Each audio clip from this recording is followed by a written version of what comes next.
Arizona, homeowner's best friend. We got Justin a little fired up here on an article on whether or not it's okay to pick fruit off your neighbor's tree. But we'll get to that in the next segment because we're going to finish hitting the other 4 microclimates. We hit B and F. We got A, C, D, and E left. Well, we could dive into it. I mean, I'm so excited about it. Maybe we should just dive into it. And some of you probably just heard the subject and automatically your ear perked up. Is it okay to pick fruit off your neighbor's tree? And you're all going to have your feelings that are kind of build up about it. But as we're talking about microclimates, one of my favorite ways to build a microclimate is with fruit trees. Front yard, backyard, doesn't matter. I want to build that microclimate to be able to protect some more tender things so I can extend a season. So let's say I want lettuce and greens year round.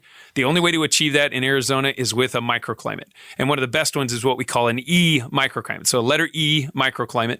And the E microclimate, we usually use the color blue. It's cooler. It's one of the cooler microclimates. And so that blue zone or that E microclimate zone is filtered light. Fruit trees, amazing for that, especially deciduous ones like our peaches or nectarines, plums, apricots. They can produce a lot of filtered light. And then in the wintertime, they drop all their leaves and now we have a full sun space underneath it. So we have now a B zone and we can grow more stuff in the winter. So all that said, as we're growing those trees and let's say those trees are growing beautifully well, they hang over the fence or they're in our front yard. Like I grew up with most of our orchard was in our front yard. It is a bit of a moral dilemma. Some of the older historic homes that were built into citrus groves, they still have the old, citrus trees out in front yard, backyard, lawn all around. Yeah, and I would say for those that are out there picking stuff off of neighbors' trees, God bless you and bless your dark heart. I'm just kidding. But I understand the interest. Obviously, we love the fruit, and so I commend them for recognizing ripe fruit. I commend them for that. Seeing that and recognizing and loving that it's there and it's available to be eaten. But if it's not on your property, it's not yours. I mean, the legal precedent is there. If it's not on your property, it's not yours. It's not okay to pick it.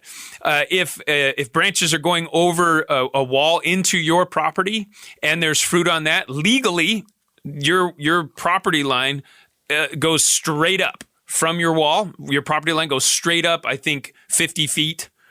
And it's probably 30 feet in some areas, but anything that's going straight up from that point, that's yours to take. You can take that, you can trim those branches, it's legal to do that, but you might not be considered the nicest neighbor.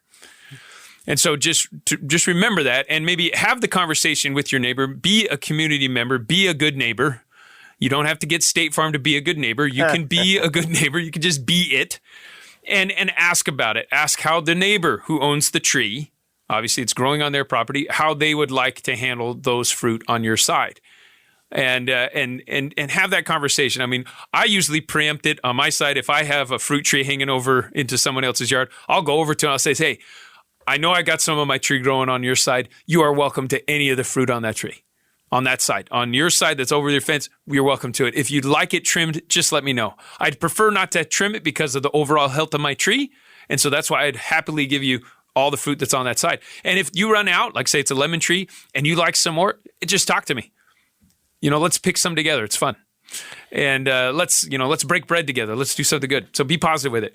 Now, on the flip side, for those that feel that they deserve or are entitled to someone else's fruit in their landscape, I understand the background of it. There was a quote I found years ago from Abraham Lincoln speaking to the industry of humanity and ownership. And it's some of the fundamentals of the founding of our country is that ownership has a lot to do with industry. That as we do work, we own that work and have the right to sell it. Now, when it comes to fruit trees in a wild forest, so let's say it's just a wild area, and there was a lot of wild area during the 1840s in pioneer times. A lot of land wasn't technically owned by anyone. And so his quote was basically, if you go into the forest and you pick apples, you own those apples and have the right to sell them. Now, if that forest is someone else's land, you don't own those apples. Doesn't matter how much industry you put into it. But thank you for your volunteerism. I would recommend as you pick those to please put them on the porch of the person who owns that land and ask them kindly if you could have some. Guaranteed they will let you have some. If you're willing to come and help them pick fruit that you see available, they're going to give you some. I would. Any reasonable fruit grower will likely do that, but it is not your right to own any of that. Anything that's on your land, you own. Anything that's in your neighbor's land, they own. And you're going to need permission or payment in order to justify being able to take them. And they have to give you that. They have to grant it to you. So no, it's not okay to pick fruit in other people's papers. And it's also not okay to pick fruit in the Queen Creek Botanical Gardens. Just if you haven't figured that out yet, it's not okay to pick fruit in the Queen Creek Botanical Gardens. That's happened a few times this week. We've had some workers that just decided to walk into our melon patch and pick their own melons before we were open. I thought you were pretty passionate about that. Yeah, I get it now. This has been an interesting week for people picking stuff that aren't theirs. The funny thing, when I read that headline, and my first thought was, well, what's wrong with that person that's picking fruit? Why don't they have their own fruit tree? Yeah, there you go. What's wrong with you that you're not contributing here? And grow something different than your neighbor so you guys can trade. Exactly. Barter system. Love it. I think that's a great way to go. Or, tie in with the Utopian Harvest Network here in the Valley, where you can take your excess produce and put it right into the market, earn money off of that excess you got there. So that's another thing, respectfully, anybody who has a fruit tree, please find a way to get that harvested and get it into the local food economy, whether even going through soup kitchens or food banks. Find a place that you can have it go. Contact Utopian Harvest through the Botanical Garden. That's where it's kind of restarting that whole, I guess you can call it like a consignment network. We're rebuilding that whole consignment network through the Queen Creek Botanical Gardens. Find out more about programs near you that can help you harvest that excess and get it into the local food economy in a respectful way. Because I would certainly love to reduce the amount of stealing going on from people's fruit trees and respectfully giving them a channel that they can get that, even for free, if they truly have the need for it. Could you arrest somebody if they were stealing? I wouldn't. I'd say, hey, what's going on in your world? Do you need some more food? Please come over and we can harvest together. Let me get you some food. All right, we'll get back to the other classifications of microclimates right after this.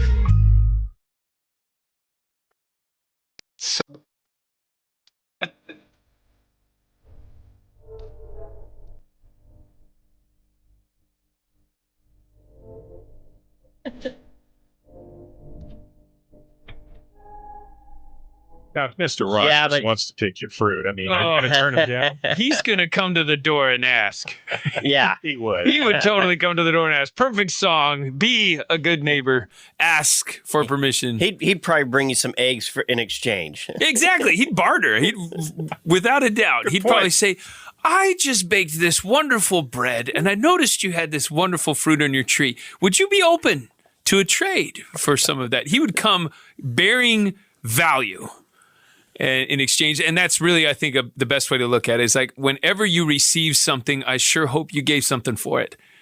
I hope that you can build the respect in yourself and others by creating transactions. And yes, life is transactional. I'm sorry. And especially when it comes to goods and services, they are transactional. Even if you get them from the government for free, there is a transaction that happened beyond your knowledge in order to give that to you.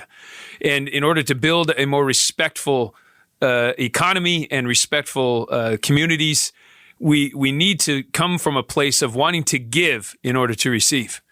And I think that's just a general rule overall, respect and be the giver, because it builds your own self-confidence when you do so. It resolves some of the concern of lack by being someone who can provide value. So in the least, go knock on the door. Find some way that you can serve your neighbor who has that wonderful fruit in order to earn that fruit. And you will build a great neighborhood, without a doubt. You will build a great neighborhood. Mr. Rogers and all the goodness he brings will be in the hearts of your family, your children, and all of your neighbors if you start. It just starts with you. Be someone who's a giver in the neighborhood in order to receive. Rosie on the house, every Arizona homeowner's best friend.